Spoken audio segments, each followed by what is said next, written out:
আজকে আমি শেয়ার করব আমার আর্লি মর্নিং এর একটা ব্লগ। আপনাদের ধারণা সারাদিন কোনো কাজ করি না, আজাইরা ঘুরে বেড়াই, ভিডিও করি। আপনার সাথে শুধু শেয়ার করবো যে সকালে 2টা ঘন্টা মাত্র কি করি, সারাদিন কি কি করি সেটা দেখলে তো একদম হয়ে যাবেন। ঠিক 6:30টায় দিশা উঠে গেছে, ওর ফ্রেন্ডরা চলে আসছে কারণ স্কুলে যাবে। দিশার স্কুলে যাওয়ার সময় আমাকে মাস্ট উঠতে হয়। সারাদিন আমাকে দিশার প্রয়োজন থাকুক আর না থাকুক, বাট স্কুলে যাওয়ার সময় আমাকে মাস্ট উঠতে হবে। এই জন্য আমি একটু কফি বসায় দিছি, বললাম যে নাস্তা করে, বলে না কিছু খাবো। আর এই বাচ্চাগুলোর এত বদ অভ্যাস, সকালবেলা কিছু খেতে চায় না, একটাও না। এদিকে আমি হচ্ছে আমার রুমে সবকিছু একটু উঠায় নিচ্ছি। আমি যখনই ঘুম থেকে উঠবো আমার বিছানাটা একদম নিট এন্ড ক্লিন করে ফেলতে হবে। রাত্রে হচ্ছে দিশার জন্য আমি কিছু জিনিস নিয়ে আসছিলাম, এটা রাতে দেওয়ার টাইম পাই না, সকালে ওকে আমি দিলাম। আর ওই জন্য একটা জার্সি নিয়ে আসছি, ওর নাম লেখা। আমি ব্রাজিল করি তো কি হয়েছে, এক ঘরে 3 দল, কি বলবো। যাই হোক, এই যে খুব সুন্দর করে ওর নাম দিয়ে হচ্ছে আমি একটা জার্সি করে নিয়ে আসছি। এবং দিশা 2 বান্ধবীর জন্য 2টা অর্ডার করেছি, ওদের নাম দিয়ে হচ্ছে জার্সি গুলো নিয়ে আসবো। 3 বান্ধবী মিলে হচ্ছে ঘুরতে যাবার, 3 জনে আর্জেন্টিনা করে। দিশাকে আমি সুন্দর করে একটা বেনি করে দিচ্ছি। বললাম না, স্কুলে যাওয়ার সময় অ্যাটলিস্ট আমাকে দিশার প্রয়োজন, কারণ দিশা সবকিছু করতে পারলো নিজে নিজে, নিজের বেনিটা করতে পারে না। সুন্দর করে ওকে আমি একটা বেনি করে দিচ্ছি। স্কুল ড্রেস পরার পরে দেখলাম যে ওড়নাটা কুচকে আছে, দেন এটা একটু আয়রন করলাম, কারণ রাতে ওর স্কুল ড্রেস রেডি করতে আমার মনে ছিল না। এই জন্য হচ্ছে এটা এখন আমি সুন্দর করে এটাকে আয়রন করে নিচ্ছি। এদিকে হচ্ছে তার আরেক বান্ধবী চলে আসছে, সকালবেলা উঠে সে বোরখা পরে আসছে। যাই হোক, কারণ হচ্ছে আগের দিন আমার বাসায় আসছিল, স্কুল ড্রেস আমার বাসায় রেখে চলে গেছে, দিশার ড্রেস পরে গেছিল। হচ্ছে আমার বাসায় এসে সে স্কুল ড্রেস পরে স্কুলে যাবে। আমি হচ্ছে তাদের জন্য কফি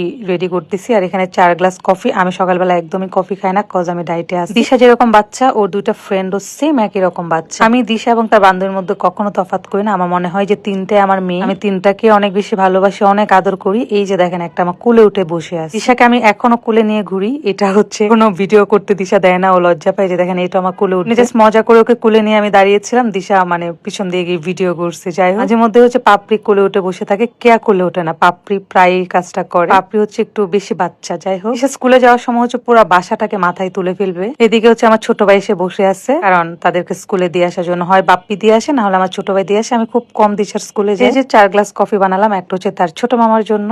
অনেকে বলেন যে সারাদিন আমি কি করি, দেখেন সকালের একটা মোমেন্টে আমার কত কাজ, সারাদিন যে কত শত কাজ করতে হয়, কত প্রেশার নিতে হয়, কত কিছু করতে হয়, সেটা আর নাই বললাম। তারপর আল্লাহর কাছে লাখ লাখ শুক্রিয়া যে আমার বোন আমাকে অনেক সাপোর্ট করে। দিশাকে স্কুলে পাঠানো পর্যন্ত আমার দায়িত্ব, স্কুল থেকে নিয়ে আসা, সারাদিন দিশার টেক কেয়ার করা, সেটা আমার বড় বোন করে। না, আমি আমার মতে সব কাজ করতে পারি। যখন দিশাকে আমার প্রমোশনের প্রয়োজন হয়, কোনো কাজের প্রয়োজন হয়, তখন শুধু বলি যে দিশাকে লাগে। স্কুলে পাঠিয়ে বাসায় দুনিয়ার কাজ নোংরা হয়ে আছে, তো এগুলো হচ্ছে প্রমোশনের শাড়ি, এগুলো আমি হচ্ছে গুছিয়ে রাখতেছি। এগুলো হচ্ছে ব্লাউজ মেক করতে দিতে হবে টেলারে, দেন এগুলো হচ্ছে আমার প্রমোশনের অর্নামেন্টস, এগুলো রাখতেছিলাম। এগুলো সবকিছু এখনই গুছিয়ে রাখতে হবে। এটা হচ্ছে আমার স্টোর রুম, যা কিছু আছে সব স্টোর রুমে ফেলে রাখি। যে বললাম না, ও স্কুলে চলে গেছে আর পুরা বাসা একদম নোংরা বানায় রেখে গেছে, অগুছালো নোংরা না। আমার বাসা কখনো নোংরা থাকে। আমার হচ্ছে সকালে ঘুম থেকে উঠে আমার বিছানাটাকে, আমার রুমটাকে একদম নিট এন্ড ক্লিন করতে হবে। আমি হচ্ছে একটু সুচিবায়ু টাইপ, লাইক আমার বাসার মধ্যে যদি একটা নোংরা কিছু থাকে, একটা কাগজও পড়ে থাকে, একটা চুলও পড়ে থাকে, মনে হয় আমার ঘুম হয় না। বাসাটাকে সুন্দর করে ক্লিন করে এখন আমি হচ্ছে নিজে ফ্রেশ হয়ে নিচ্ছি। সবাই বলেন যে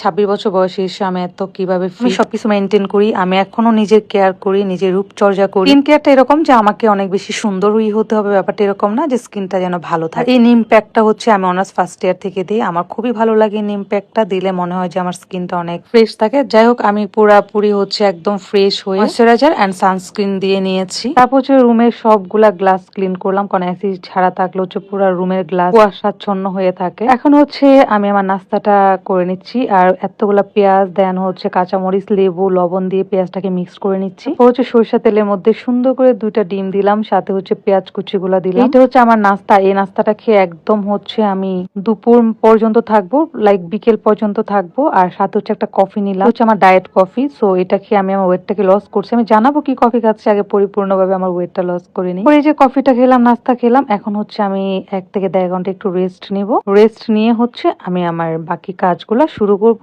1-1.5 ঘন্টা পরে ঘুম থেকে উঠে। তো এই হচ্ছে আমার আর্লি মর্নিং এর কাজ।